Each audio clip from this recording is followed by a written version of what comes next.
Darkest Hour Productions, streaming of Star Trek Online, hosted by our wonderful sponsors, the Techmen, PC Maintenance and Repair Engineers.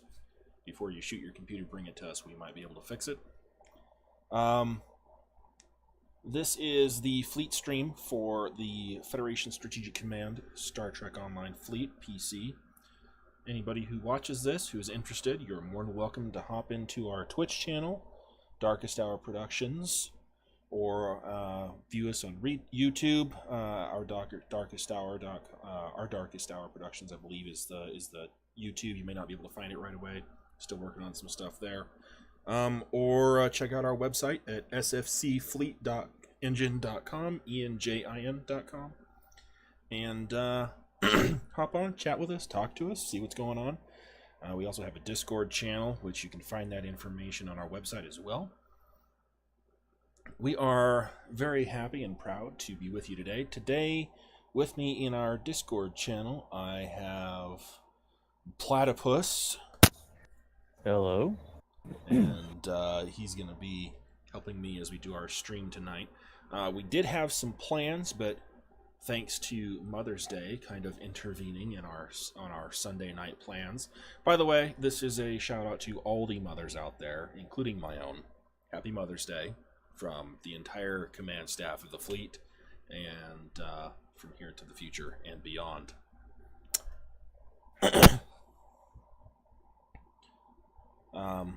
We originally had planned this entire stream to be about Disruptor builds and how to help Disruptor builds and what missions are best on Disruptor builds. Unfortunately, the gentleman who is responsible for assisting me in coming up with that was not able to get on tonight. So we're going to go ahead and toss that to the wind. Instead, I'm thinking we're going to go ahead and complete the endeavor, which is let's go ahead and log in and take a look here. By the way, if anybody hasn't noticed, the create content is back up since they updated the game itself. So you can go back into Foundry and re-edit some of your stuff and go to town there on Foundry. Let's see. I'm going to go ahead and log in as Farah.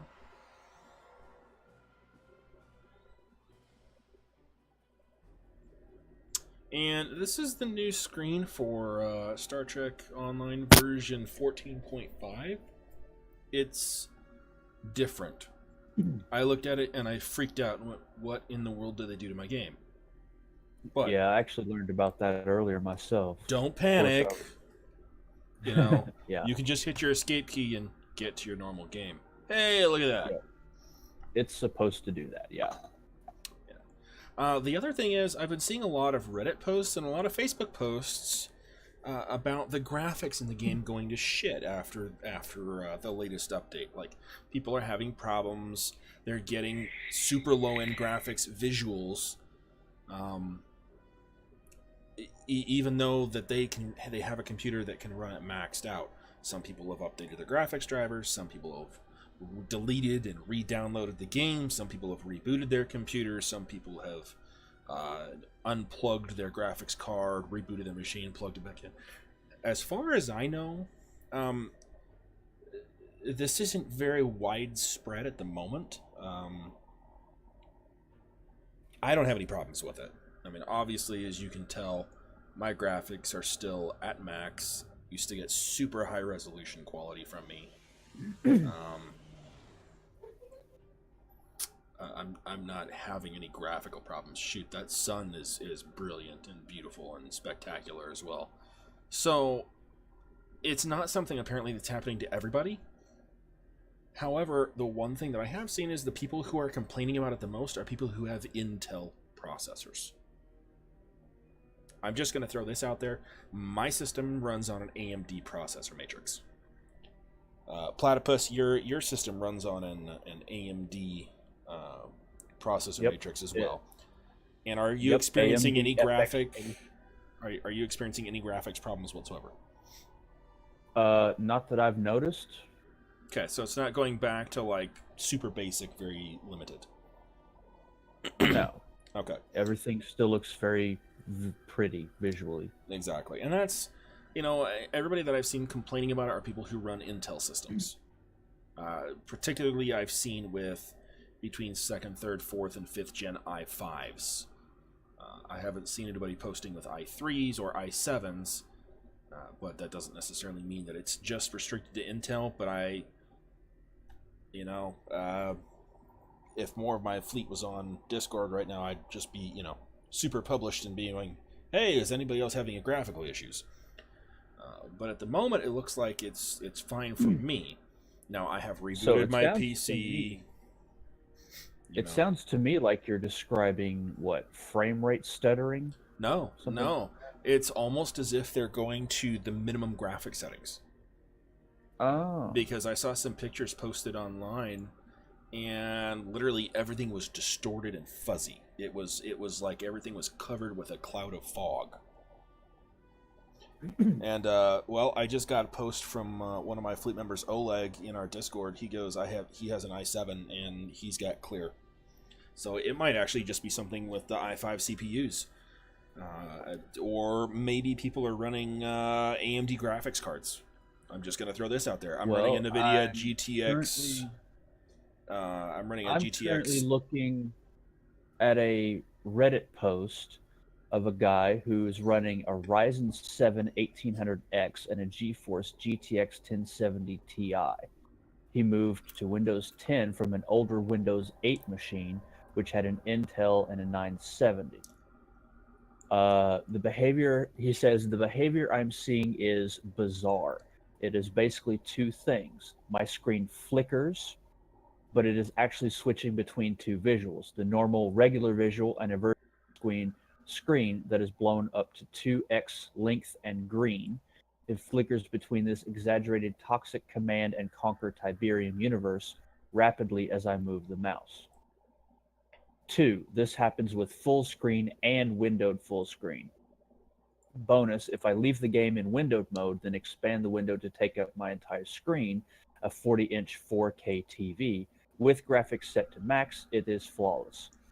But click the square Windows full screen icon to adjust it to actual full screen rather than dragged to each corner window, and it self-destructs. So even with high-end hardware, people are still having issues. I'm going to be honest, I think this is going to be a hit and miss. I don't think this is going to be something that's going to happen to the entire community.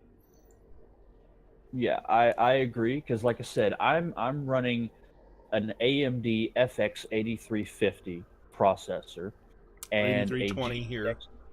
Yeah, and a GTX 1050 OC 2GB graphics card. And I'm not seeing any issues with that so far. However, someone with a better system than mine is clearly having issues with their graphics. Exactly. So I do agree. I think it is largely hit and miss depending on your system specs, and also it could be something as simple as region or internet stability, and a number of other. I was just reminded of this by Oleg. He just posted that was talking about Arc collapsing it. I'm going to do this, and Star Trek Online can revoke my account if they so choose. I don't care. Anybody who plays using the Arc launcher or Arc engine, please get rid of it. Switch to Steam. Arc takes between 13 and 25% of your entire system's resources while it's just sitting there idle. It's literally taking all of your game data, transmitting it back to the host servers at Arc. And so while you're trying to stream and while you're trying to play, if you experience any glitches or any lag, or you look at your system and it's running hot or it's running weird or anything like that, I would almost be willing to bet you money that if you got rid of Arc completely, uninstalled Arc, uninstalled the game, granted, if you play other games like Neverwinter or any of those other things that Arc hosts as far as games go, I'm not going to tell you to get rid of it. However, as long as you're not using it at the same time. Exactly. Yeah. However, I'm going to tell you this. Keep Arc closed. Sometimes it'll run down in your taskbar and you won't even realize it's there. unless you hover over your icons. And one of the things that you'll see about me is that well, there's our website. Sometimes you'll have icons down here hidden in the bottom corner, and you have a little up arrow, and if you pick that little up arrow, it'll pop out a whole screen of a whole bunch of hidden icons. If you right click on each one of those and close them or get rid of them, 90% of those can be closed. Those are all startup launch programs. This is coming from an IT person, you know, someone that works on computers, reinstall software and fixes computers. It's what I do for a living. I'm going to tell you this right now. Any of those programs that are startup programs that are down here, you don't need them, number one, because every single program can be launched from here. I mean, from your start menu. You can launch it from your start menu. That's not a problem. Or you can launch it from your hotbar. You absolutely don't need preloaded programs running in Windows. The biggest issue that you're going to have time and time again with that is it's going to take up RAM. It's going to take up processing power. It's going to take up hard drive space. It's going to take up swap space. And you're going to notice some serious system lag. Not only that, but most of them use your network connection as well. So you're talking 5 resources. Arc uses 25% of all 5 of those resources combined. So you're actually only running the game on 3/4 of your system. Imagine and keep what in happens. mind that a lot of that is subjective. Like some of these things you will need to keep on startup. But the majority of them, not so much. Yeah. Like, okay, if you've got HP printer driver launchers, close them. Right. Your antivirus should also start. Correct. Your antivirus needs to be up. Your anti-malware needs to be up. Whatever kind of firewall that you're using, if you're using a specialty type of firewall, make sure that's up. But other than antivirus and malware and firewall, you really don't need anything else. Like if you've got Brother printer drivers or HP printer drivers or Canon drivers or anything about that just sitting in the taskbar, that's taking up space. I'm going to be honest, I have Steam running 24/7, but that's because Steam doesn't take up hardly any resources. I think it's using 1.1% of my entire system's resources, and that's while I'm streaming and while I'm playing Star Trek Online. About the only exception is while it's actually downloading updates for games. Correct. Which you can actually pause Steam and have it, do it overnight or when you're not on the game or something like that. Personally, because of my bandwidth, I can actually do that while I'm doing this and streaming and all that kind of fun stuff. So, it's like he said, it is subjective. Some people can do things and some people can't. I'm not gonna say our systems and our network is better than other people, but I'm gonna say this: if you kill those startup programs, you're gonna have a much faster machine. Now, that being said, I would recommend downloading CCleaner and running it to get rid of all your temporary files. And for those of you that do nothing but browse the internet all day long, temporary internet files will clog your system 110,000%. The other thing I would do is go into your power settings and disable sleep mode. Completely disable it. Turn it off. If you hit the power button on your machine, make it shut it down. There's also a couple of Windows settings that I won't get into that are causing some system issues. Correct. As well. The other thing I want to talk about is the most recent Windows update. I'm going to be honest. The most recent Windows update has broken a lot of computers, primarily businesses. I have seen that firsthand at my job. Especially home users, because they can't stop the update from forcing itself onto your system. Well, you can postpone it for 30 days, but that's it. Once it hits those 30 days, boom, you're done. So. Exactly. And then after that, your computer is basically stuck in a boot loop. Correct. Which is not good. One little final tech tip of the day. I'm going to say this right here. A tip from the Techman. Don't ever let your computer turn off in the middle of running a Windows update. Do not let that happen. If you're manually running, if you're manually running Windows updates, leave it run. Let it run. Move the mouse every few minutes. Make sure that it doesn't go to sleep. If it goes to sleep, or if it powers down, or if it turns off in the middle of an update, you will brick your system, and you'll have to take it to a tech, and they'll either have to do a system restore, which, good luck with that. Most of the time, Windows 10 doesn't do a lot of system restores unless you purposely set them. But or yeah, basically, if your computer is attempting to download updates during a lightning storm, tell it to stop and wait for later. Because if your power goes out while you're you're hosed. updating, your computer is going to turn into a 20-pound paperweight. Pretty much. Now, seeing as how we're still in the middle of the beginning of the stream here, I want to welcome Zero.sum, our fleet quartermaster, to the Discord. Good evening, gentlemen. Hello. And he actually has done some amazing stuff on our website. I just saw a post that he put up there today, and I know we're going to be working on getting some more posts up there from him. About Next one's things. coming in probably tomorrow. Excellent. So, Yeah, you want to fill in our viewers on some of the stuff that you decided to post in there? Yeah, just well, give a couple of highlights. So the first article that I posted today, I actually just copied from Reddit. It's about doffing. It's just kind of a basic rundown of how to maximize your doffing, where to get duty officers from, and that kind of thing. And next I'll be doing a series on just basic build strategies, starting with the basics and then kind of branching out from there. And I'm just going to do a quick scroll. Yes, this is from someone else, but you know what? I'm betting you edited a little bit and played around. I did, yeah. I took a couple of things out that I didn't really agree with or that were a little bit outdated, but overall it's the best kind of rundown I think I've seen as far as how to really maximize your DOF mission rewards. And it's a pretty good it's a pretty good post, and I browsed it through shows you where to and get all like the special duty officers and all that kind of stuff. So exactly. So well, I'm glad you like it. Yeah, more to come. I'm very happy about it. We're gonna start sharing those on in Facebook pages and YouTube channels and all kinds of stuff like that. So we're gonna be having some intelligence information very shortly. Excellent. So, well, while I was waiting for you, I was going to do Tour of the Galaxy, but since you're here,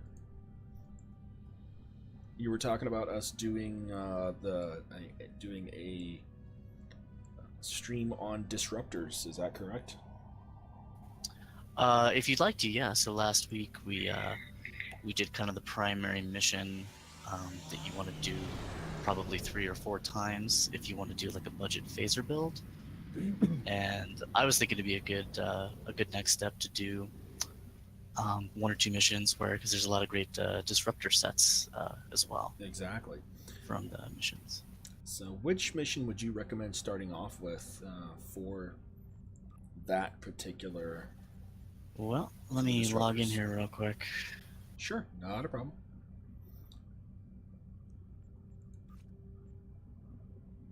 Now, on top of doing the missions, once you hit level 60, you also have your reputation system, which the task force Omega gives you some decent. Does that give you any disruptor gear whatsoever? No. I believe what you're wanting is the Terran reputation. The Terran disruptors are said to be among the best in the game. They're very, very good. So if we go look, they may not be the best, but they are certainly up there with the best, or so I'm told. I believe the Omega reputation, I believe they do mostly anti-proton, because the Borg don't really like anti-proton.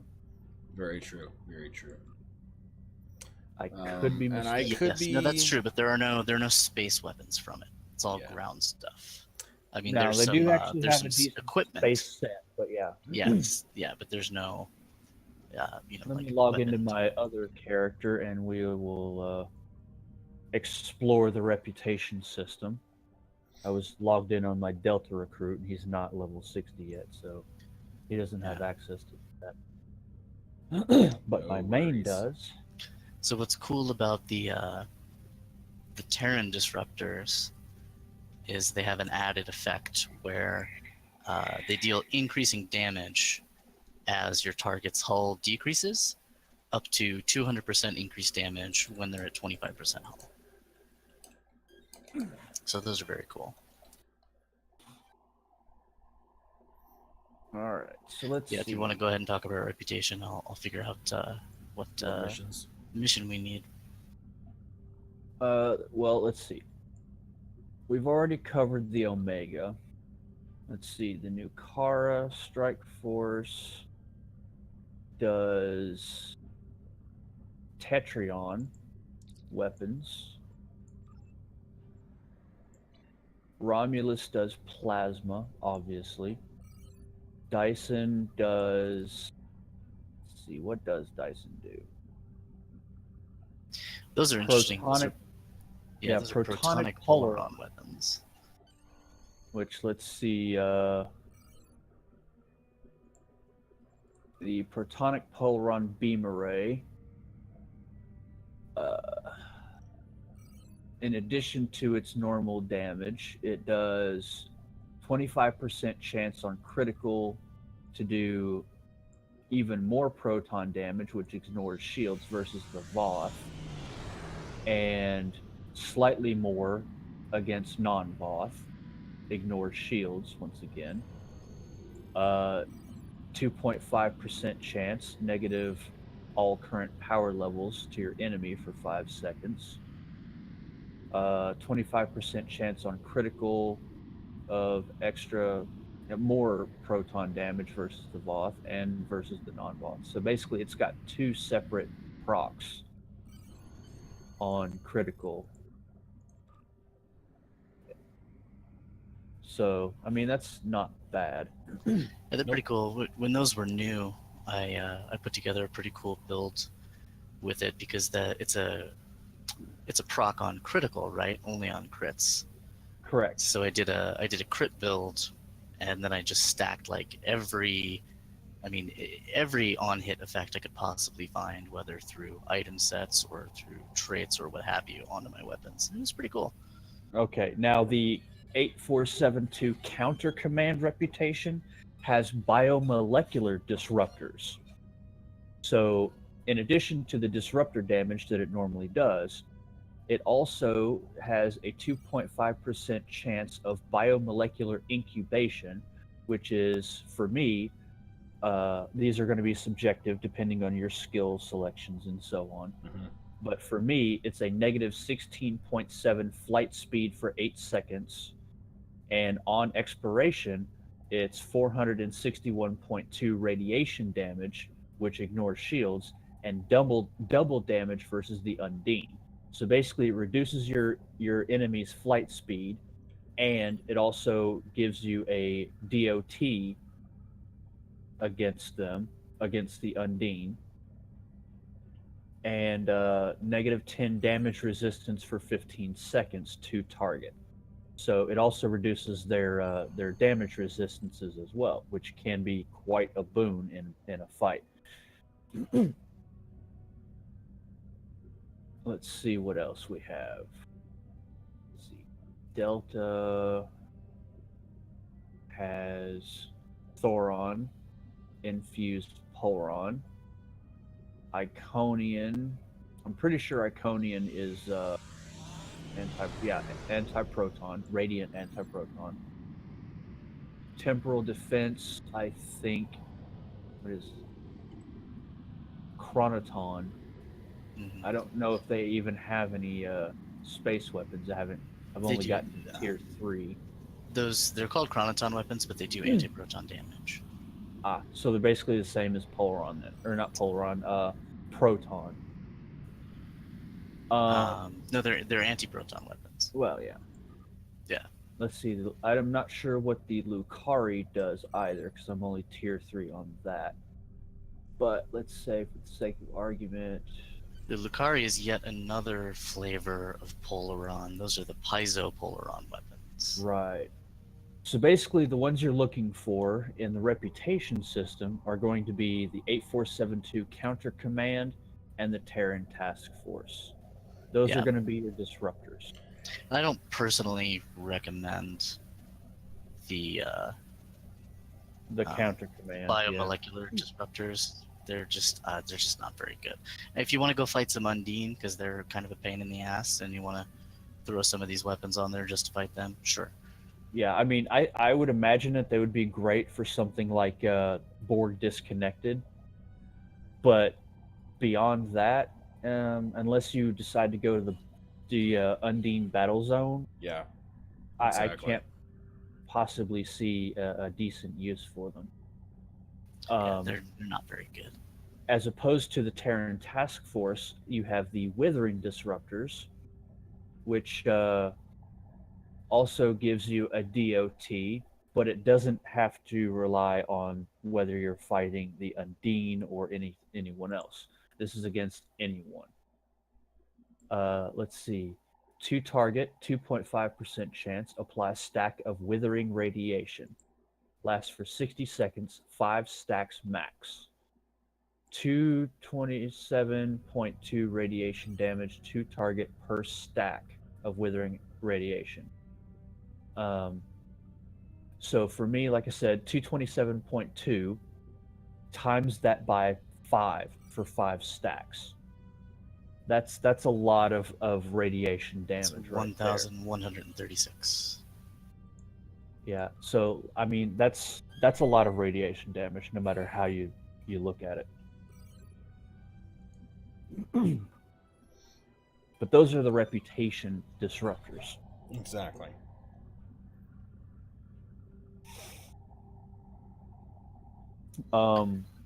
There are other types of disruptors as well. You have sensor linked. You've got what else do you have?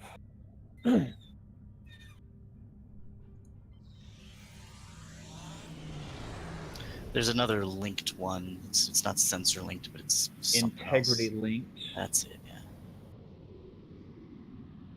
Which are a lot cheaper on the exchange. But they're also not as good, in my opinion. That is why they are cheaper. Yeah, basically the integrity linked disruptors increase your starship hull capacity and your damage control. Great, grand, wonderful. The sensor linked, on the other hand, increases your weapon damage, which is why everybody's wanting those. Exactly.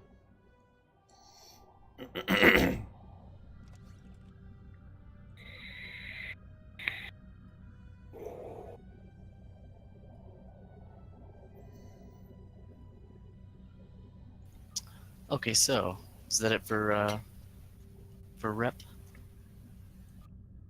Yeah, for disruptors, yes. Okay. So for there are basically three disruptor sets that you can get from episode missions. Okay. That is the Preserver Resonant Technologies set. Mm-hmm. Where is that I've one heard at? those are pretty good. Yeah, I've heard those are pretty. That one comes from the Iconian Arc, the Blood of the Ancients mission. I think that's in the Iconian Arc. Blood of the Ancients. So that's going to be. And so that is it's a tactical console, a beam array, a dual heavy cannon, and that's it. Set bonuses are pretty cool. 2-piece bonus, 3.6 weapon power setting, and it boosts the special ability of those weapons, which is, let's see what it's due.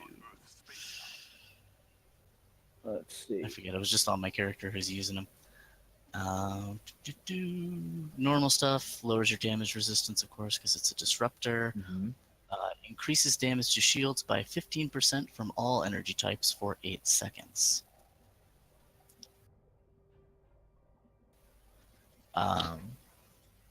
Okay, sorry. Hold on. Yeah, I'm showing it. I'm showing it on the stream right now. We've got the torpedo. We've got the resonant disruptor beam array, the dual heavy cannon, and the console. Yeah. So what those do is they cause an effect called resonant disruption wave, which is like a 2-kilometer radius explosion that does physical damage, penetrating shields.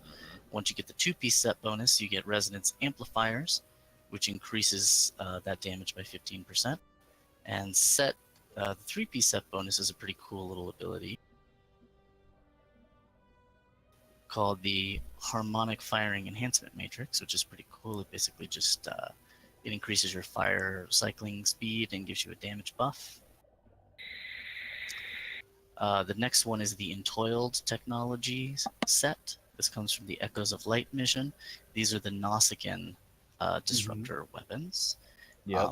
They're particularly cool because one of them is an energy torpedo. It is a torpedo that deals disruptor damage, which is super cool. And which one is Echoes of Light? Is that Echoes of Light is the Lucari, which is the New Frontier story arc. There it is. Okay. And that's the very first mission. I can't redo those for some reason.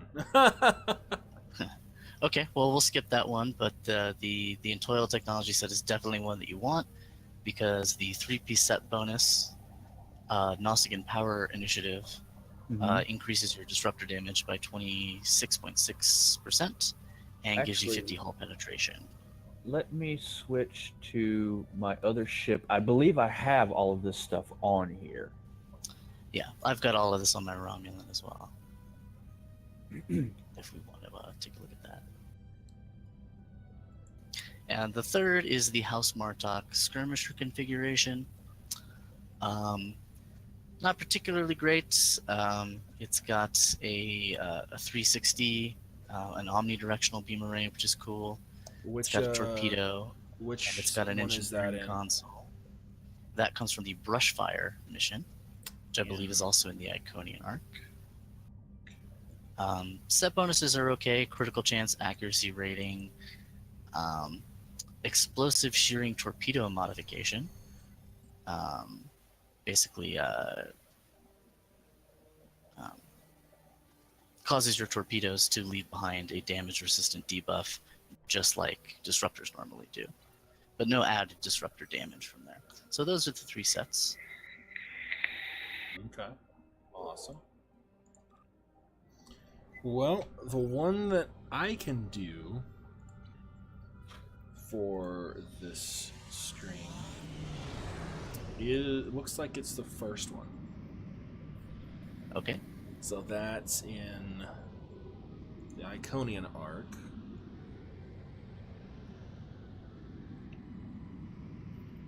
And we were talking about which one now? That was Blood of Ancients? Yes, that's Blood of the Ancients. Okay, so let's go ahead and get rolling on Blood of the Ancients.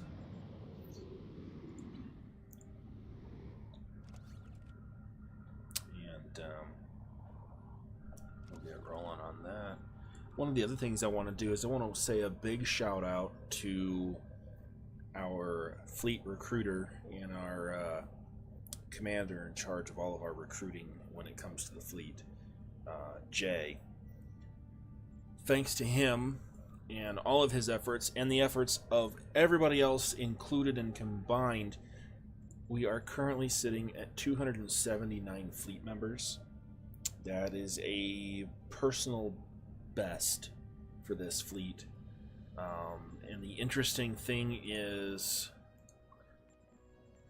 if you go down our roster, there's so many that have been online recently within the past couple of days that you can almost always find people to just randomly invite to missions and play with. So if you're interested in doing a lot of STFs or anything like that, come join our fleet. We'll anybody who's on, just right click on their name and invite them to a team and do a mission. I don't think anybody will have any problems with that. If they don't join, go to the next person in the roster. Or, hop onto our Discord and talk to us there and say, hey, I want to run some missions. Anybody down? And, we'll hop on and help you out with that. So.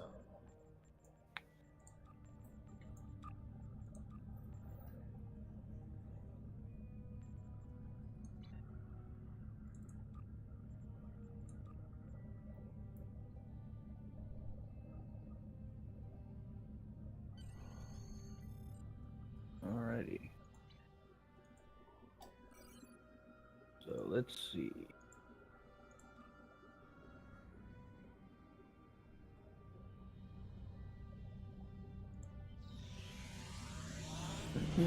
Transwarping there now. Let's do the transwarp again. It's just a jump to the left. And a step to the right. Put your hands on your hips. Alright. So I'm here. Zero is here. We're Farrah all is here. here. Alright. So, let's do this. Shall we? Beginning Blood of Ancients. Hopefully we can Same. cruise through this and get this done really quick. Well, with the three of us, it shouldn't take too long. Especially Exactly. since I think all three of us are on our max level characters. We've gathered here the finest commanders from Starfleet. This Klingon definitely Defense shouldn't Force, take and the long. Romulan Republic. We may have In been theory. enemies in the past. Now we must fight as one. May I introduce Captain Cogran? He will coordinate our combined forces against the Iconians and report to the commanders of all three fleets. Greetings. The Iconians have revealed themselves. War is now inevitable. While the Iconians themselves are few in number, their heralds are numerous and formidable. They are not like the servitors we have fought before. They are far more dangerous. We are already sending strike teams into the sphere the heralds use to access the Iconian gateway network. They will retaliate, and when they do, they will attack our most valuable targets. The gateways allow the heralds to strike anywhere. They can avoid So if we're on Earth space dock right now, how come the mission doesn't start there? That's actually a very good question. It actually starts outside. We need time to create a strategy. Oh, okay. Now, oddly enough, I'm going to point out something to make everybody laugh. Introduce Captain Tom Paris. Tom Paris. Hello. Mhm. Oh, there he is. Okay. Old man this is what we Tom. know about the weaknesses of the heralds. Boy, he's not We can looking so exploit good, it. is he? We can. It's beginning. Their goal appears to be New Romulus. The Federation has a starbase nearby. Captain Paris, take your task force and the bulk of the fleet to New Romulus. The rest of you, report to Starbase 234. Right now, that starbase is all that stands between the Heralds and New Romulus. Hold the Heralds there as long as you can. We need time to evacuate civilians and prepare defenses at New Romulus. Today is a good day to die. Now, I'm going to interject this here real quick. That guy that does the voiceover for that sounds like the same guy that did the voiceover in Star Trek New Worlds for the entire Klingon race. He may actually be. He does, doesn't he? It sounds He does just like have him. a lot of parts. Yeah, it's very familiar. Makla, Mekje, Okjo. All ships, defend the starbase. Alright, so here we go. We're going into combat now, guys. I've never Prep seen and anything roll. like these Herald ships before. Alright, attracting fire. Too many of them. Begin evacuation procedures.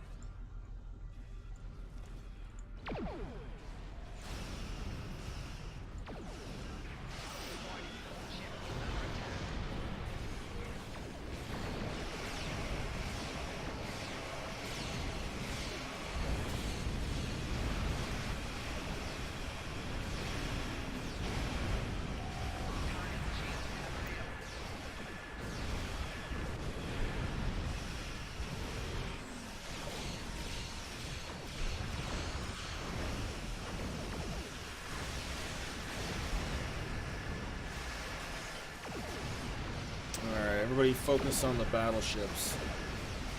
Mhm. That's where I think we need to focus right now.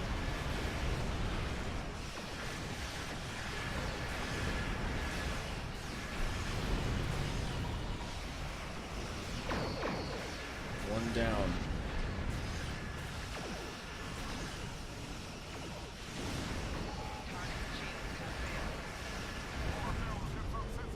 Deploying reinforcements.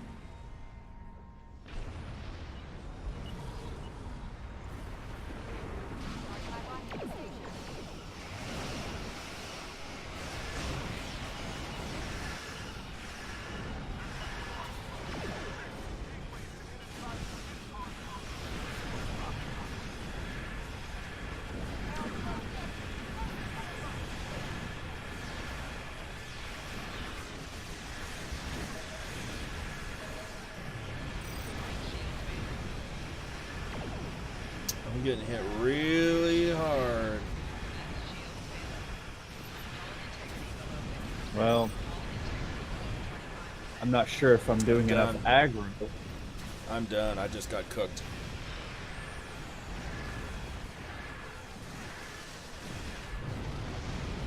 I'll be back in the fight shortly, guys. Hang in there.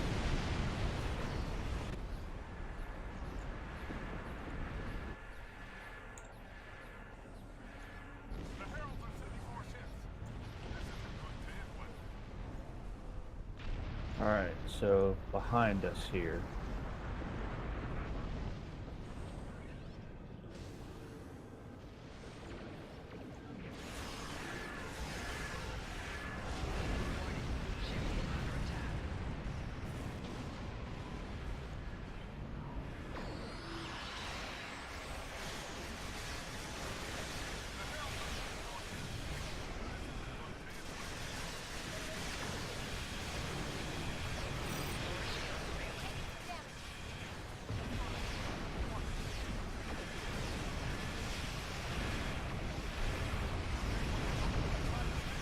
Oh, I just died.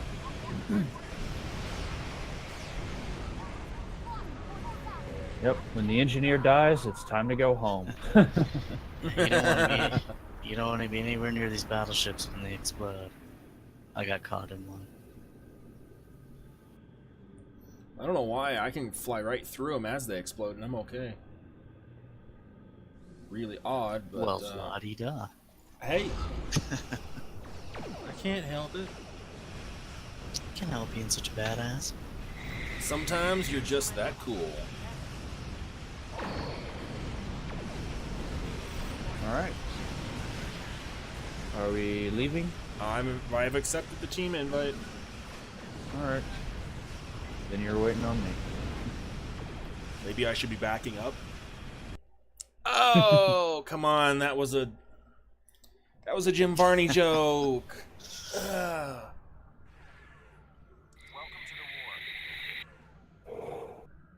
It's actually been a while since I've seen anything with Jim Varney in it. I think it's been a while since anybody's seen anything with Jim Varney. Because he passed away. Well, I'm aware of that, but you know, he still has plenty of stuff out there. Now hurry up. We've got a war to win. What's that you say, Vern? Know what I mean, Vern? Know what I mean, Vern?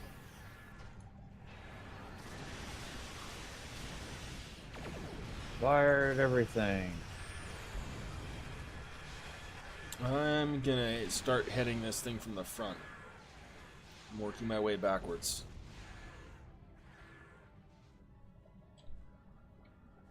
I'm gonna try to save these Romulan ships. I don't know if that's the right thing to do, but Well, it may not be the right thing to do, but that's what we're doing, right? well, apparently it isn't the right thing to do because I can't even fire at them. And they're not attacking Well, me. some of these are actually non-combatives.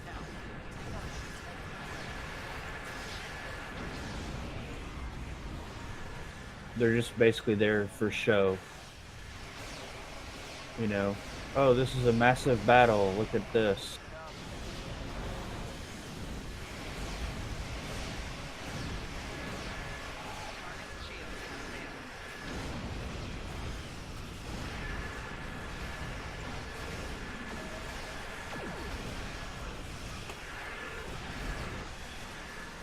We're not even targeting the ships yet. We're targeting the... Okay, now I'm targeting a cruiser. There we go.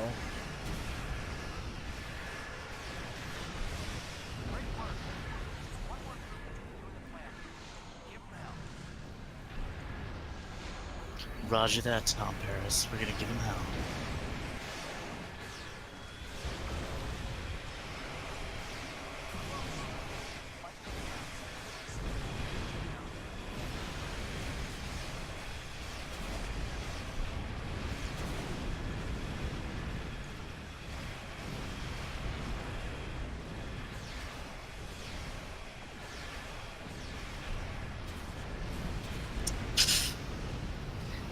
These Iconians don't know who they're messing with, man. Nope. They do not. Alright, let's Oh, get what to a this one. mess.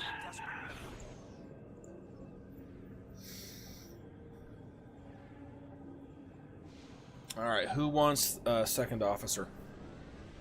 I don't care. Alright, Sark, I'm giving you second officer.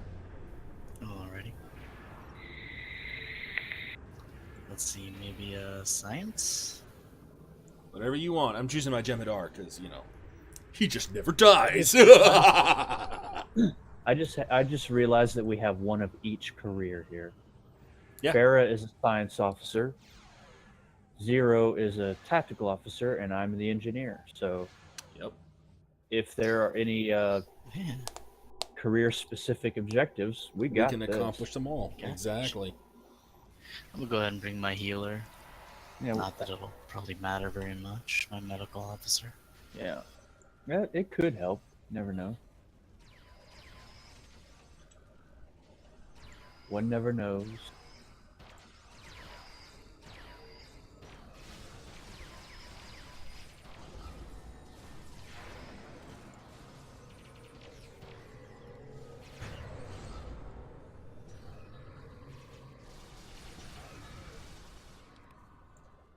Okay.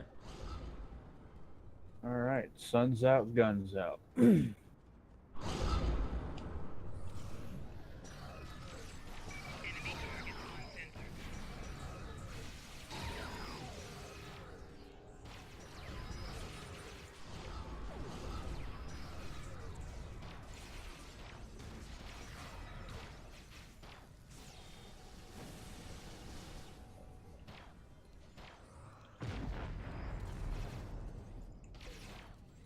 We need to retake this area. That shouldn't be a problem. Not with us. More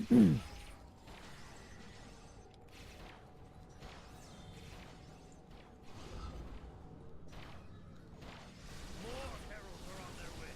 We can take a defensive position in the ruins.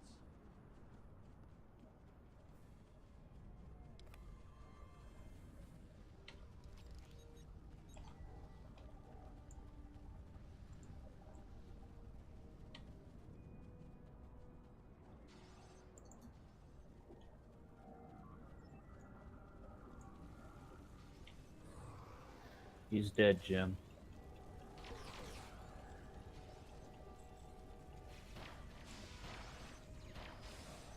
And if anybody is really curious, I absolutely love my TR-116 As do I.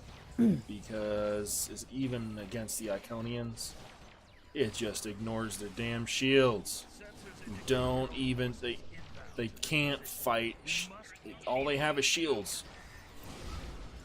Yep. And another great thing is the Borg cannot adapt to them because there's nothing to adapt to.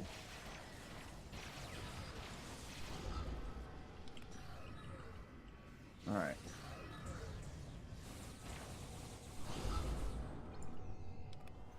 And if any of Contact you rear. get a chance to get yourself a Vodwar shield drone from the Low-Buy store, I would highly recommend it.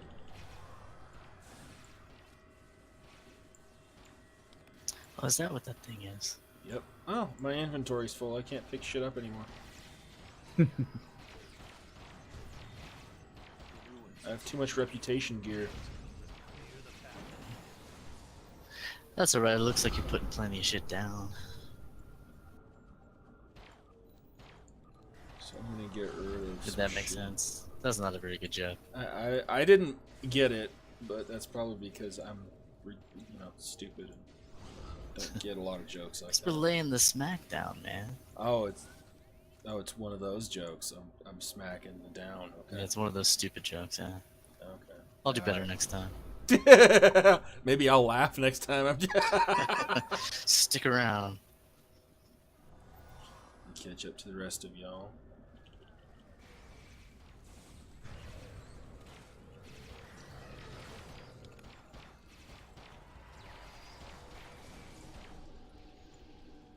These gateways are like one hits with my TR-116.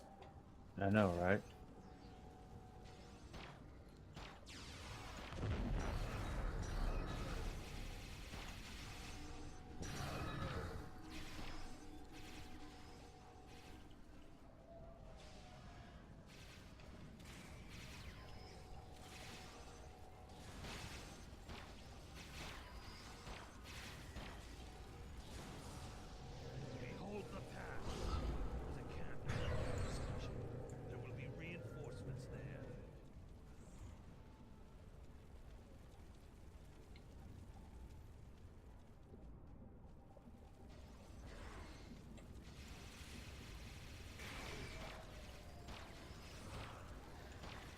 4 hits on that, and it took it down. Nice.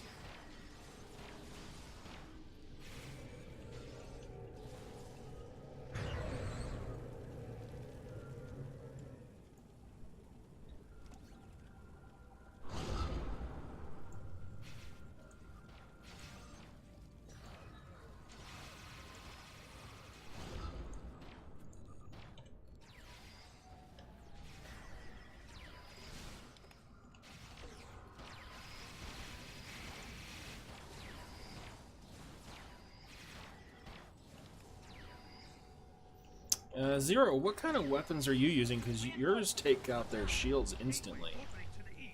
That is the Omega Force Auto Carbine. It does AP damage. Yeah, Nice. I have one of those. All it seems to do is tons of shield destruction. Oh yeah. Yeah, it's pretty nice. There's better weapons out there. I just mostly think it looks super cool. is honestly the reason why I use it. Hey, that's fine. I like my TR-116 because it's like an actual rifle.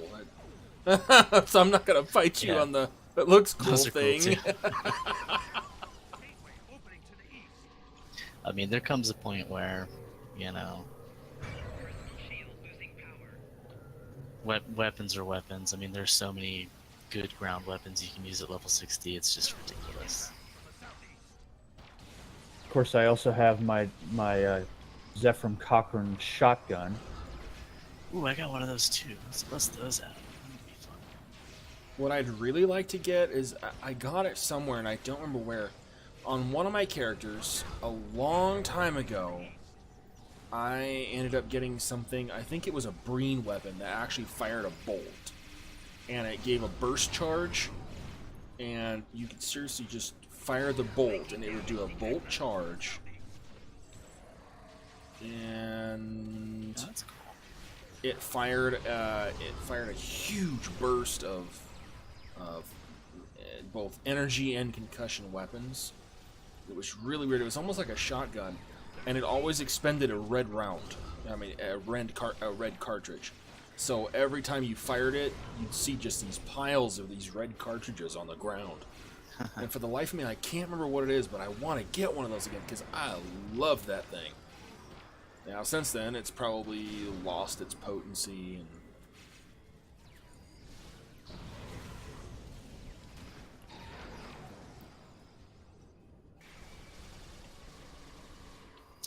That's my favorite death animation right there, is when people just get vaporized. yeah. Yeah.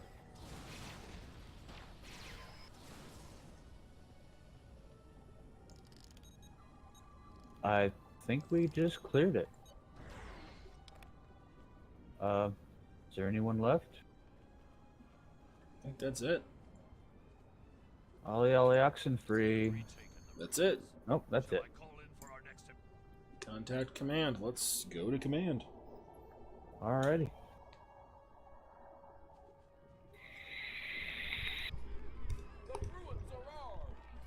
I guess it should be noted while we're on the subject that the Zephram Cochrane shotgun is also a great Borg fighting weapon, obviously. Oh, yeah. The Borg only adapts to energy weapon, and since there's no energy in these weapons, only projectiles, there's nothing for them to adapt to, so... Which is just hilarious. Oh yeah, absolutely.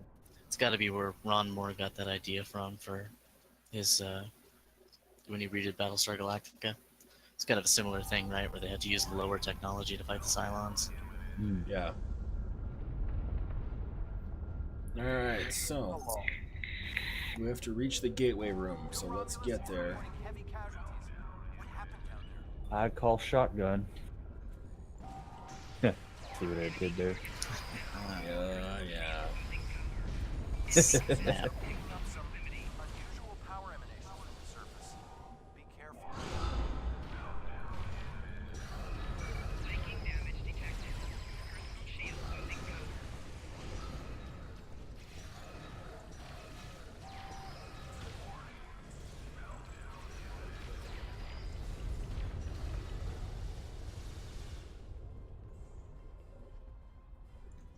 Yeah, this is the part that I always hated. Agreed. Yeah, this is rather. Now, I have playing developed solo. somewhat of a strategy, though. Shoot For him. one, no. Shoot him hard with everything. For one thing, you actually stand in this little room where you start. Get about as close as you can to where your cursor shows the fire icon, and then you back all the way up in this little room, let him chase you. And all that red stuff that pops up, like now, you back Oh, that's up. a good idea. I mean, he can't reach you in this room. Like, he can't actually come inside. So, I mean, his minions can, but you can easily dispose of them. You know what? Call down the thunder. This is almost cheating.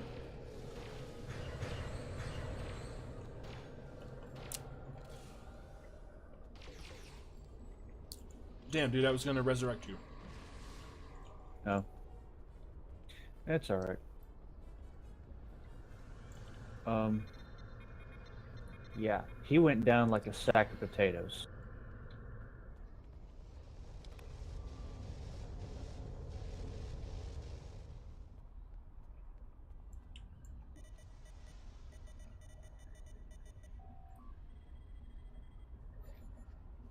Information on the preservers.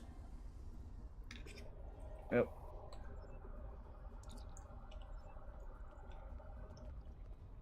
I got the gateway.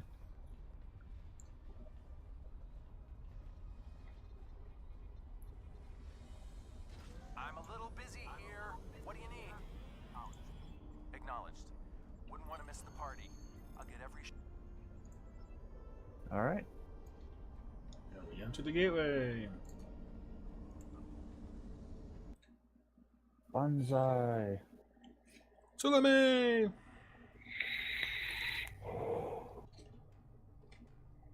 For the Empire. For the glory of the colony.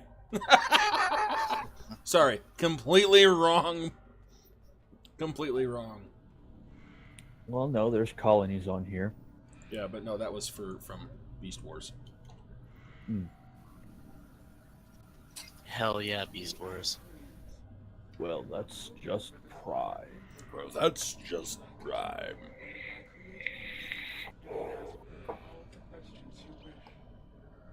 I am Amazon Prime.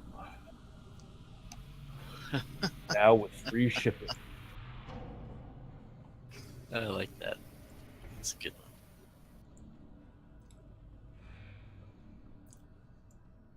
Greetings, my child.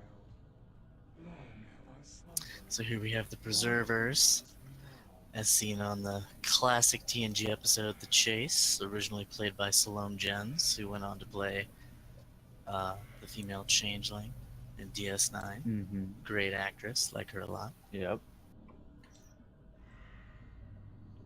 Ah, the Iconians. I will say this, though. Our children. Something tells me she has a lot more range than most of her characters allow for on the show.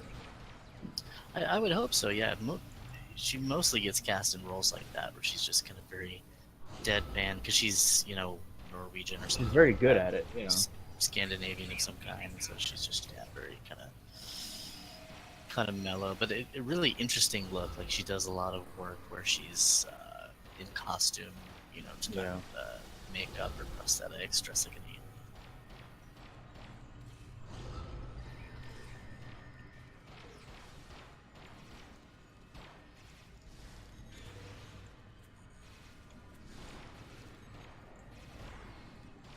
I always wondered if they would make a connection in the show between the Preservers and the Changelings, but they never did. I was really hoping they would, because that would make a lot of sense. And maybe, just maybe, we'll see some different stuff going on with the new season of STO. Well, I will say this, though. I think, in my personal opinion, the only thing that CBS did right was they allowed for things that happen in Star Trek Online to become canon, Agreed. Did they do that? or at least pseudo canon. Yes, Right. a lot of the When they things that took the happen license in the back over. series is actually things that actually happen in the game, or at least Right. things that they talk about. Yeah, they reference it frequently in the game. Yeah.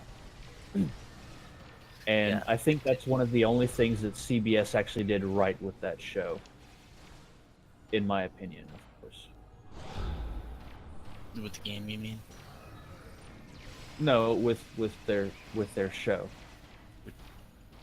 Which one? Discovery. Oh, okay. Discovery doesn't mention anything that happens in the game. What are you Yeah, talking It about? doesn't? I'm following you. Well, then I don't know. Then it was some show that mentioned a lot of the stuff that happened in the game. Discovery is the only recent Star Trek show, and Discovery doesn't mention anything about Star Trek Online or anything that happens in it. You might be Well, talking I about don't know. Enterprise, but the game Yeah, I references think I get what you're saying. Enterprise more than But anything I think I get what else. you're saying. It's like the other way around, right? So when CBS reacquired the video game license, Yeah. they announced, much like Disney did when they bought Star Wars, they were like, "So hey, everything that happens in this game and all this other stuff, we're gonna call it canon." Yeah, basically, that's what I'm saying. It might never show up in the TV shows or the movies, but Yeah, it's kind of a in some pseudo capacity, it's canon official type now. deal, simply because they say this is canon. Yeah, it's official, I guess. It's the reacquired Yeah. the license. We're in orbit, and we're not alone. The rest of the fleet is about 2 minutes out, but the Heralds are here. And Boy, they do not CBS look though, happy. man, they just cannot get out of their own way. No, You they know- really can't. It's really sad too, because It really is. They have no idea. I mean, this is probably the single most famous, You're profitable not kidding around. Raise your shield. intellectual property that CBS owns. More Heralds. They Yeah, have no idea what to do with it. yeah, and with the exception of making everything in STO pseudo canon, the only other thing that they did right was hire Jonathan Frakes for the one episode that he did. I just got insta-killed. Oh my. By Grabthar's hammer, your death shall be avenged. Unless I die too. Oh, these solar games. Bad news. Heralds getting on these ships. More inbound.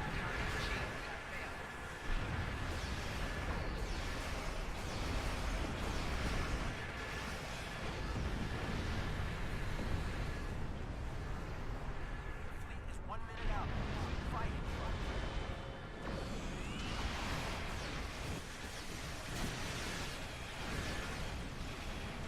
And just in case anybody asks, I love the pilot abilities. Oh yeah. Pilot this. They went to Tom Paris's piloting school, I can tell you that for sure.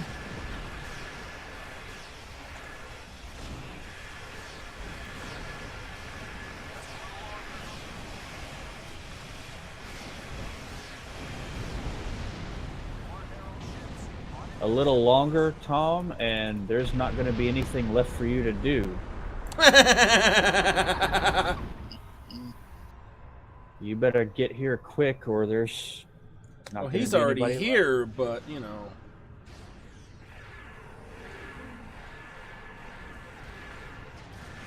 Targeting the focal point.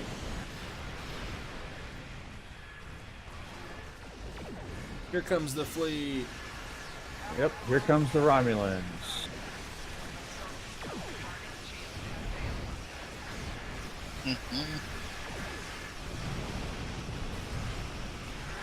Toasted that battleship.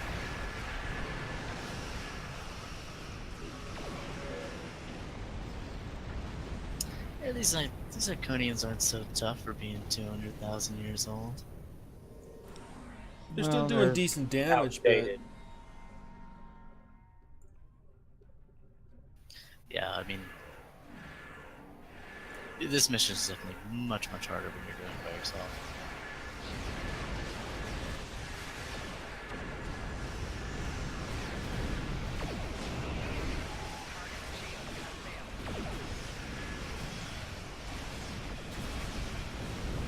Ooh, I believe I done messed up. I aggroed everything all at once. Well, now it's all aggroed on me, so...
Is that it? That's it. Planet go boom, mission's over. So was that new Romulus that just went down? Crap.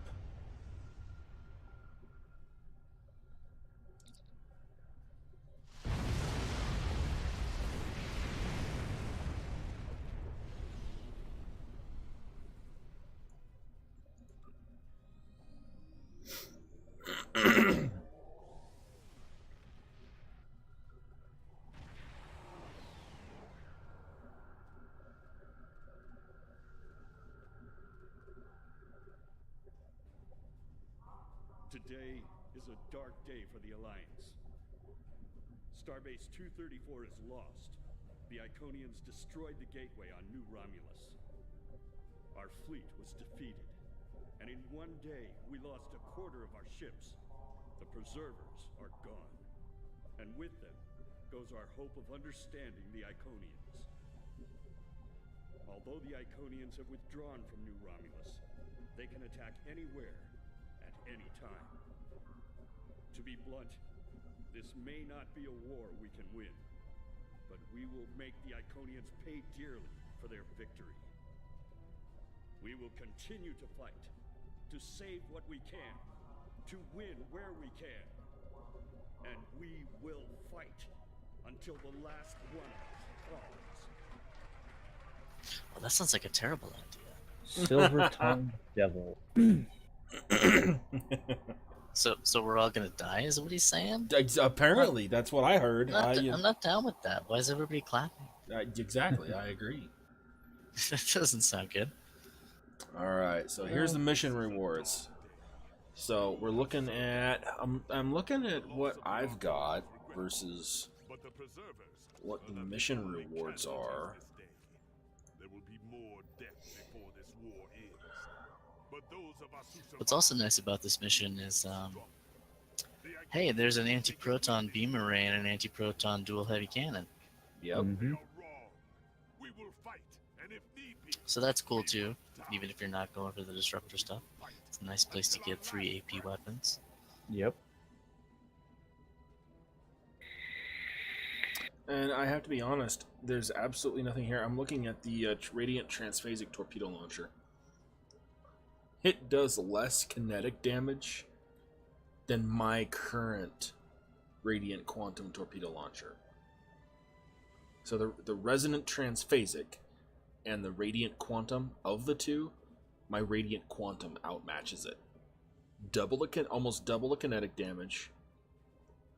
Plus, it gives me a 33% chance of 1,000 temp hit points for 15 seconds, and it can stack up to 5 times. The transphasic torpedo that's here, it True. has a 33% But- chance of the resonant disruption wave. Basically, what you're wanting here is the The disruptor beam array or the cannon. and the the beam and the array console. And the console, yeah. You're basically wanting the 2-piece set bonus from that. Yeah, I And used then the torpedo on my Romulan just for the set bonus, but Yeah, basically it's not great. It's just if you want the set bonus. Yeah. But in my personal opinion, the best thing that you can do is get the 2-piece resonant disruptor set and the 2-piece Nausicaan set. Well, no, the 3-piece Nausicaan Yeah, set. 3 pieces of the Nausicaan. And basically do, I forget what mission it was to get the Mark 12 disruptors and to round out your build. Mhm. And that right there will give you a decent amount of damage. Yeah. Absolutely. Yeah. Especially for a unpaid build. You don't even have to do this mission with anything but a standard tier 60 ship. And to be honest, you could actually run it with stock Mark 10 gear if you really wanted to. Sure. And absolutely. just collect this Might take a gear. while. It might take a while. Do it with a team, but you could definitely do this with a stock ship with. I'm talking common gear, not even any uncommon or anything. Which, by the time you get to this level, you're gonna have a whole bunch of uncommons, rares, very rares, epic. So just make sure you're using the same weapon type, and if you're deciding to go for Disruptor, this is your start mission. You know, this is a good one for Mark 12 disruptors. Keep in mind you can always upgrade them to Mark 13, Mark 14, Epic through the upgrade system. So to be honest, And then once Victory is Life comes out, I believe it's going to push it up all the way to Mark 15. or 16. It should be 16 if we're going up Well, technically to 16. 65, you know. Yeah. Well, when they It first announced basically it, they Mark said they 15. weren't raising Well, the mark they level, do- but that may have changed. Yeah, they do say a lot of things like that, and then they get feedback from their beta testers and from the That say, public hey, at we need large. this upgraded. Yeah. And they're like, okay, Yeah, all right. and they make changes. Exactly. Like, for example, originally they were only going to come out with the Jem'Hadar playable race. And then, due to various feedback sources, they decided that they were going to come out with the Cardassian playable race as well.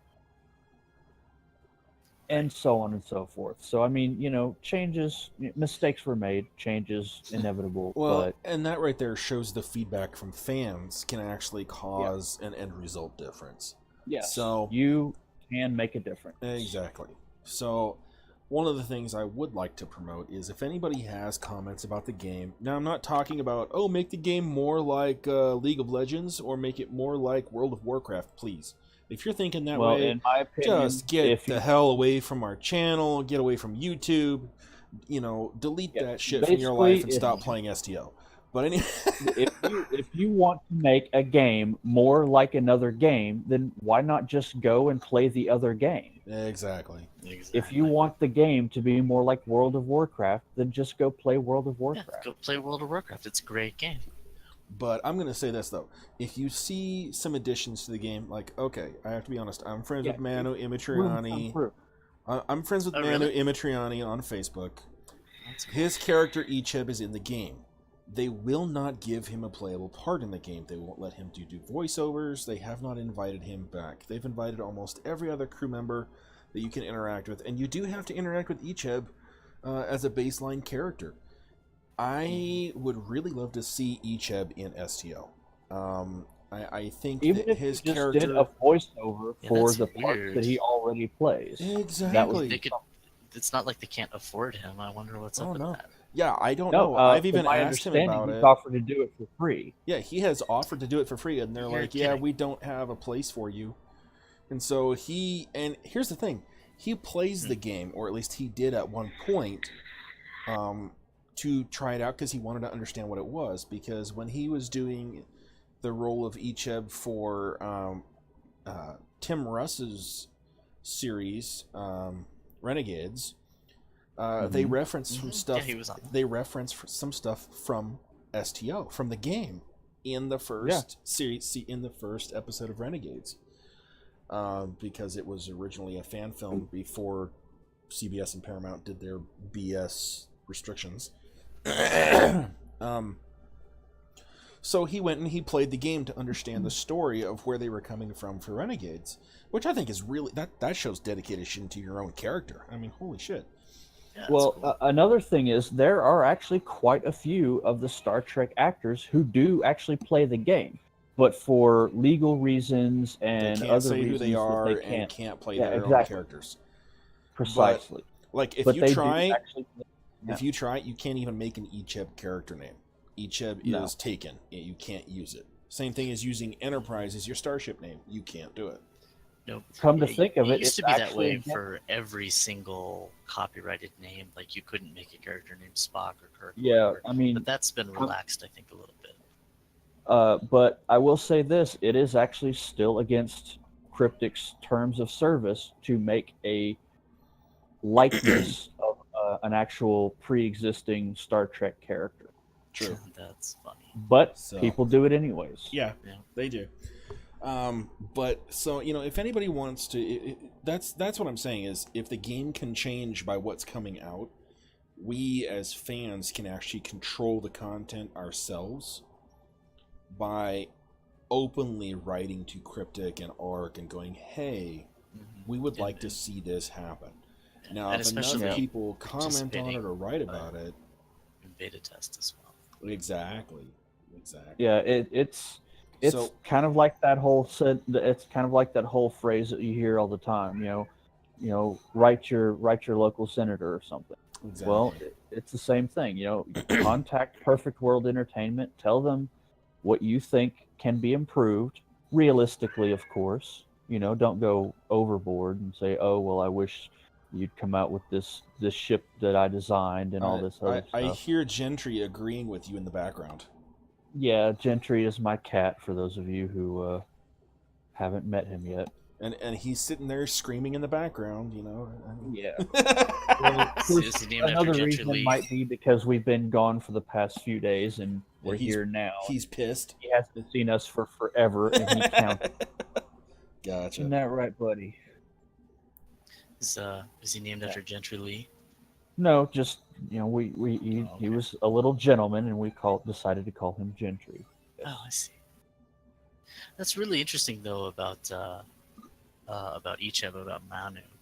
I wonder if it's like some kind of contract issue, because it's like they've got Bumper Robinson coming in the next expansion. Who I had to look him up because I had no idea who the fuck he was. Another thing that CBS did when they made all of those restrictions is they also basically made it to where the actors that played the roles in Star Trek were not able to do any more Star Trek roles, which is why you haven't seen them in anything lately. Unless it is Unless it's strictly for Paramount and CBS. CBS approved. Yeah. Paramount being the movies, CBS being the TV shows. Yeah. Right. But I mean, they are strictly prohibited from playing any more, and that includes the fan films.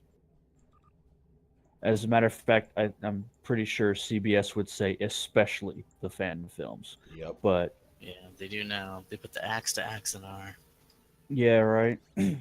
But I mean, which in retrospect seems to be because it was largely the same plot as Discovery, right? It's about a war with the Klingons that takes place a few years before the original series.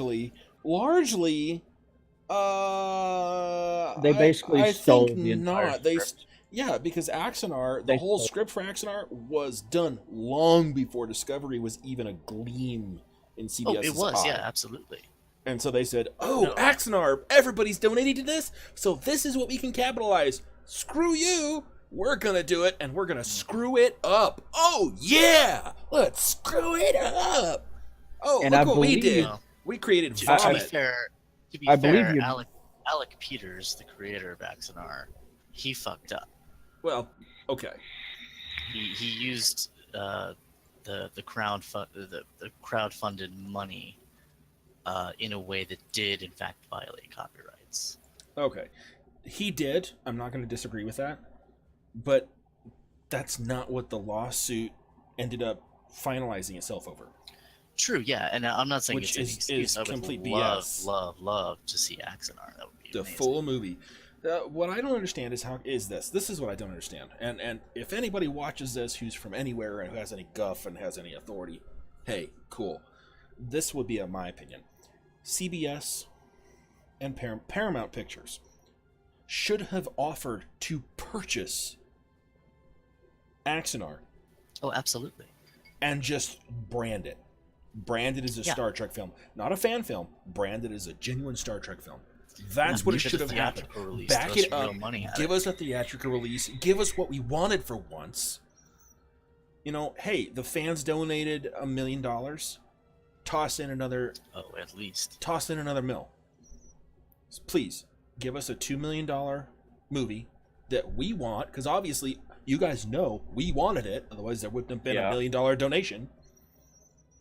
Give us what we want, and you will have loyal fans for the rest of our lives.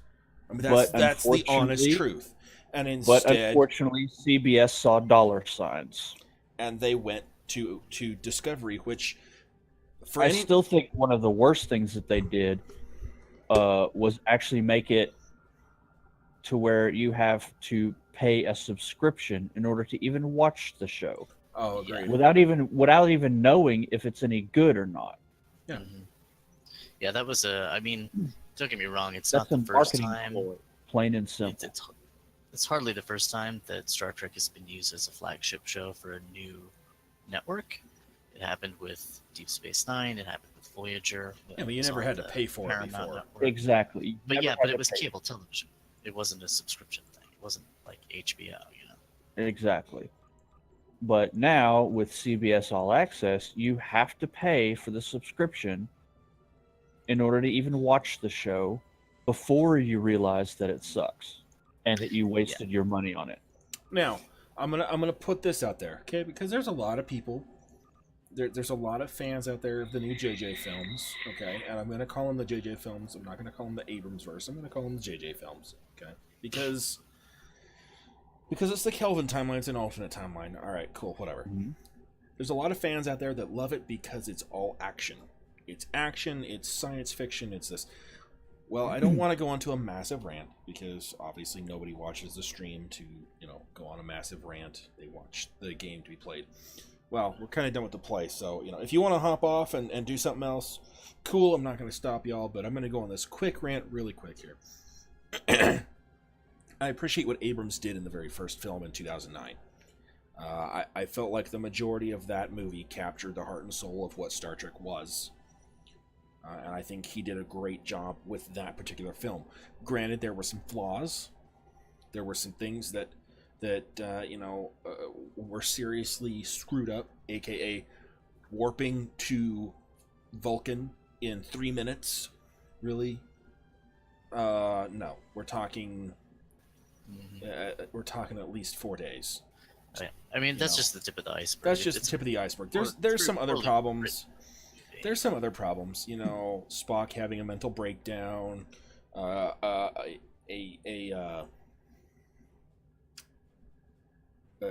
cadet becoming a captain.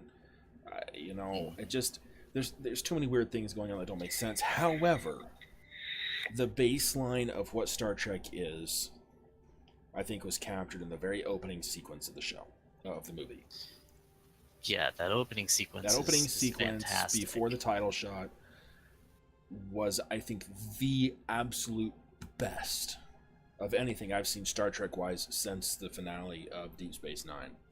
Just now you're talking about the USS Kelvin and everything. The that Kelvin happened. dying, Kirk being born, George Kirk sacrificing himself on the Kelvin. Yeah, That whole sequence embodies what Star Trek is what part of Star Trek is all about. So in that aspect, I'm going to give it to Abrams. He did a fantastic job with that and trying to develop a new timeline. It's hard to do in a movie sequence because you only have 2, maybe 2.5 hours. and you have Yeah, to pack Abrams- so much into it. That's cool. Exactly. The other yeah. two films are just vomit. Just, I'm sorry. I Well, I absolutely mean, hate Beyond them. is okay. They each have their I moments. particularly like, for example, dislike Into Darkness, though. That movie is aggressively nonsensical. It Yeah, dares you to try this- to make sense of it. but Okay, the, yes. the second movie, Which is Into I Darkness. will say this. I do like the, I guess you could call it a plot twist, where unlike the Prime Timeline movie, in which Spock dies and Kirk is the one yelling Khan, in the J.J. Abrams universe, it's the opposite. Kirk dies and Spock is the one yelling Khan and going after him and so on. And see, I felt punching that him was in the just face okay. repeatedly because Yeah. that's typical That's behavior totally for what Spock. Vulcans do, Right. right? Oh yeah, absolutely. But anyway, what I was really going on about is with Discovery. Spoiler alert for Discovery. Okay, for anybody who hasn't seen it, Klingons First have of two all- dicks. I'm going to First of beg all, you. no, actually, that's a common thing. I'm That's, going that's, to beg you. Do not waste your money watching Discovery. Yeah, get the 7-day free trial. Get the and just 7-day binge free the thing trial if you and wanna do binge it and cancel, because the only redeeming quality of the entire first 15 episodes, the only redeeming quality of it, is the introduction of the Constitution class at the end of the very end. final episode. They reintroduce it, and supposedly it has Captain Pike with First Officer Spock. We don't see it. We don't see anybody. We see the Connie, and it's a beautiful, gorgeous representation of the Connie. I feel like it is appropriate and fits. It's a little bit updated. It's updated, but it's got the contours and the lines enough. and the design. It looks like a Connie. Okay, But here's the thing. but if it This- took them 15 episodes to get one thing right, there's something seriously wrong with CBS. This is their opportunity to fix everything that they did in the very first season. Are they going to do it? We shall see. Probably not, in my opinion, because they've already fucked everything else up until then, with the exception of the Mirror episode with Jonathan Frakes directing. But Well, I want you all. like I said, this is their chance. I'm If gonna they blow can't one get it more. right, I'm gonna do one more spoiler alert. One more spoiler alert. Okay. Is it the Klingons have two dicks? no, that's a common thing. No, that's. I'm not even. I wasn't even 'Cause gonna go there. Surprise. What I was going to say is this. You guys lost my train of thought. No, there it is. My final train of thought on this about Discovery is, in the final episode, not only did they introduce the Constitution class USS Enterprise, but they erased everything that happened in the first season. They ended the Klingon War. They canceled out Michael Burnham's treachery and her, everything, and put her back on the Discovery. Yeah, so basically the entire first season never didn't happened. happen. Exactly. Yeah, I would It not be just didn't surprised happen. if by the end of the series, because everything I predicted while I was watching it came to pass. It was all pretty heavy-handed with the foreshadowing and that kind of thing. Yeah. Well, parallel universe and all of that kind of stuff. I would not be the least bit surprised if by the end of the series they travel back in time and undo the entire thing. Agreed. Now, I will say this. Now, They ahead. did get a few things right during the Mirror episodes, one of which being, of course, the Enterprise C. No, sorry, that was the it's the which ship Defiant. was that? Yes, the Defiant. That actually went to the Mirror Universe, and they referenced that several times during the Yes. Oh, episode. they did. So that's a reference to that episode from Enterprise. Exactly. Except, have you looked at the wireframe image of the Defiant? It's incorrect. Well, of course it it is, is. yes. The They're not Defiant that going went to get- back in town was original Connie. And instead, this one has got joints in the nacelles. It's got splits in the saucer. Really? Yeah, they're You've not going already- to get you've all al- of it right. What I but- don't understand is they've already solidified. All of this stuff is canon thanks to Enterprise 100 years before Discovery. And instead, they do this garbage and they screw it all up. I mean, Yeah. really? You did So really? I would just You like didn't to even say- go back and watch your own shows before I you know, right? really? I mean, who are even you the gonna JJ, Even the JJ films referenced Enterprise and got it right. Exactly. If When Simon someone Pegg as Scotty mentioned that he accidentally transported Captain Archer's prized beagle, Admiral Admiral Archer's Archer's prized prized beagle, which Poor as Porthos. for everyone who knows, probably that's Porthos Porthos. 10 or whatever, but come on. Yeah, But I mean, okay, now a little fun fact about J.J. Abrams. He's a Star Wars fan. He's not a Star Trek fan. Correct. So Doesn't one of know the dig about Star Trek. one of the things he did before he did the first movie, and this is something he talks about in several interviews. I remember watching it. I don't believe Is it. he went back and watched all the series and all the movies. Mm. He binged them That's to what try it says. to try to understand. Now, in a way, I see because of him doing that and because of it being fresh in his mind, he actually directed the first movie in a really good way. right. Yeah, well, allow me to play But a little bit of devil's advocate, if you will. Or, go ahead if you're not finished. oh, I'm done. Allow me to play just a little bit of devil's advocate. I'm not a big fan of those movies, but J.J. Abrams is a fine director. He's a fine filmmaker. He makes a good-looking movie. He makes an exciting, fun movie. My issue with those is really the writing. And when it comes to Discovery, I think there's some positives as well. I think there's some great performances. Doug Jones as Saru is great. I love Michelle Yeoh.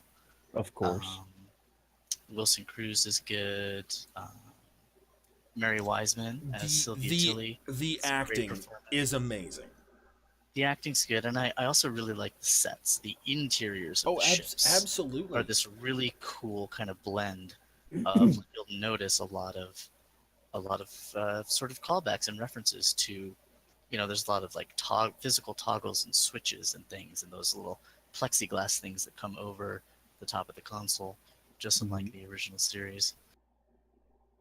So there's some cool stuff in there, but There's a lot of throwbacks, and granted, at a visual standpoint, it reminds one of Star Trek. At a visual standpoint, it does, and it's gorgeous. oh it's wow, great. yeah, it is. The writing is atrocious. Keeping track of the timeline is atrocious. Your ability to understand what's cognizantly going on an average day-to-day basis. I got lost between episodes 1 and 2. What the hell happened? How did Abrams be? I mean, how did that's how important it is. I can't even remember her name. The lead character, Burnham. How did she become a traitor? All she did was go explore and land on the Klingon ship, and then got attacked. And she started the Klingon War, so she's a traitor to the Federation. I mean, Well, I actually, understand that explain Well, that. she did. I understand commit mutiny. she did commit Yeah, mutiny she- against But Michelle Yeoh. the idea that the Klingon that the war is But the her whole fault war is her fault. is incorrect. Exactly, and just that's the what was perception that these carried, characters have. and that's what was carried through the whole series, which I never understood. I'm like, really? I mean, I kind of get it. It's almost like she's maybe too honorable or something to really, because they're mistaken about that, right? Oh, absolutely. But she, for whatever reason, she doesn't feel compelled to correct them about that. Which doesn't make any sense to me. But you know what? Not really. Anyway, okay, so I'm going to go ahead and end the Discovery rant. But let's just put it this way: for a science fiction show, it's good. It's a really good science fiction show. For a Star Trek show, Agreed. I have to be honest. Granted, I'm going to throw this out there. For a Star Trek show, even Star Trek The Next Generation, which had one of the worst first seasons in Star Trek history, Oh yeah. was recognizably Star Trek. You could go in there and you could see Gene Roddenberry's ideals. You knew he was at the helm. You knew what was going on. And even though it wasn't the Star Trek of the 60s that you could recognize, you still knew it was Star Trek. And I have to be honest, if it wasn't for the visual layout of the show, I would have no idea that Discovery was Star Trek. Not a clue. Right. Yeah. It's almost more enjoyable if you kind of pretend like it isn't Star Trek. Exactly. Yeah, exactly. Exactly. I mean, If to you be pretend honest, it's a fan film or something. to be honest, Orville is actually closer to what Star Trek is truly about than Discovery. It is, yeah. Almost every single With episode a little bit Orville, of like, the comedy plot from is lifted August, but directly from And another from thing a is, classic Star Trek episode. McFarlane is a huge Star Trek fan, Oh, of course. especially of TNG, which I think is what he was trying to convey when he made Orville. Yeah, Orville's okay. I kind of get the feeling that McFarlane just really wanted to, you know, put on a uniform and save on screen and shields up and things like that. It's Well, almost just like fun for him, another you know? thing that a lot of people don't understand that words. And he wanted to Another make thing out with you. that they He do wanted not to make out with know Charlie. is that McFarlane was actually in Star Trek. And he was in Enterprise too. He That's correct. was in 2 episodes of Enterprise.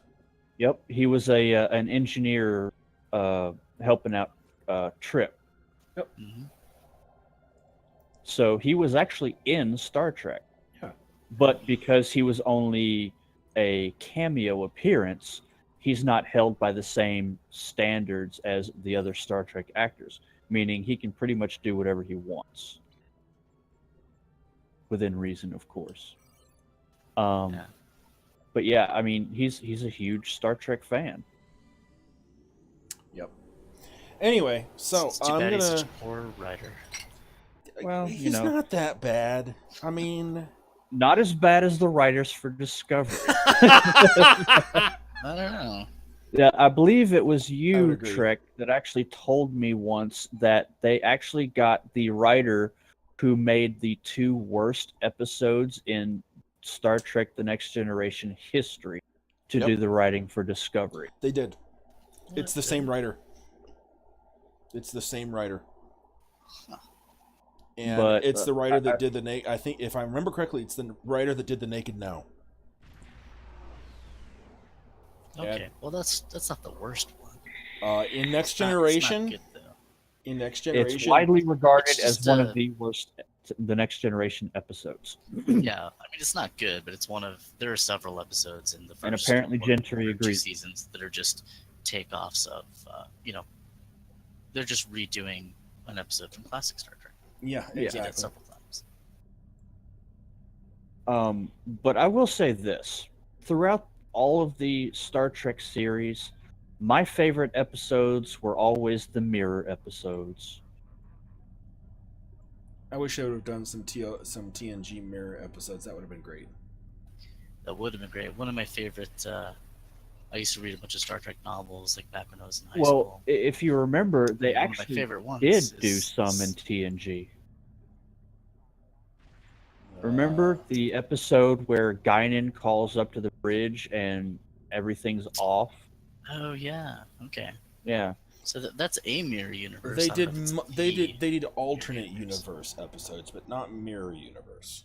Well, okay, it's essentially the same. The bridge was all dark and they were at war with someone. The Klingons, dude. You're talking about. That's very very similar. Yeah. You're talking about It's called Yesterday's Enterprise. Yeah, but essentially, I mean, for all intents and purposes, it's a mirror universe episode. I'm talking about where they encounter the Terran Empire. Well, no, not strictly speaking. That's- No, the Terran Empire Okay. was never mentioned, but See, I'm talking about when I say mirror universe, I don't mean alternate universe. I mean the mirror universe, the one Kirk visited that screwed everything up, that Deep Right. Space Nine revisited 3 times. Now, Deep Space Nine did alternate universe stories as well, but they only did 3 mirror universe stories. Next Generation did 0 mirror universe, and Voyager did 0 mirror universe. and I do like Enterprise. how the STO actually referenced that episode, Yesterday's Enterprise, Oh, yeah. with the Enterprise C and Tasha Yar and Richard Castile. Castillo. So yeah. All right, guys. Well, I'm going to go ahead and end the stream. Alrighty then. So for those of us here at the fleet, I'm going to go ahead and sign off. I got to get to work early in the morning, so Yeah. I'm going to go ahead and bounce out. I appreciate everybody's support in our fleet. We are we are in the process of upgrading to tier 3, and as you can see, our starbase is growing. It's being constructed, and a great many thanks to all of our new arrivals for all of your donations and all of your support. It is greatly appreciated. For those of us here at Federation Strategic Command, have a good night. Kapla. And we wish you success on your next endeavor. Kapla. Peace and long life. Jolon True.